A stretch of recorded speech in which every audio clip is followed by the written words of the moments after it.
Do you know you can use CSS-based Cubic-Bezier curves for SwiftUI animations? Let's find out how. Over here, we have face animator, and this is animating using hue rotation. What we can do here is to replace the linear easing using a Cubic-Bezier function. To do that, we can go to the browser to visit easings.net. Over here, they have different kinds of easing curves. These are all defined by math functions as well as Cubic-Bezier curves.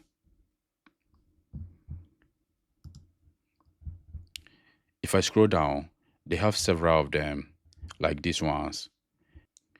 Those below here are not supported in SwiftUI. However, all the ones above here are all supported in SwiftUI.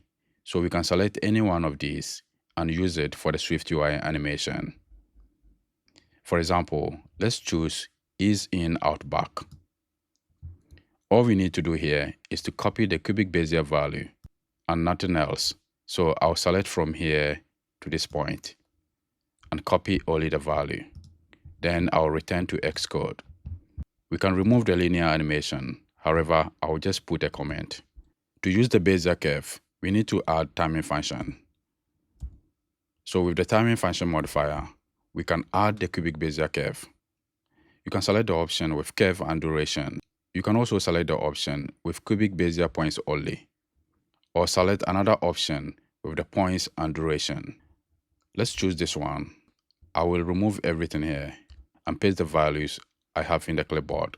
So that is all we need in order to get the animation working as previously when using the linear easing. So we are now using this ease in out back curve for the SwiftUI animation. If the animation is happening fast, you can also add a duration. For example, let's put a duration of 6. So we now have a duration of 6 seconds. We now have the Swift logo animating at a slower pace. If you want to see more SwiftUI animation tips and tricks like this, just let me know in the comments.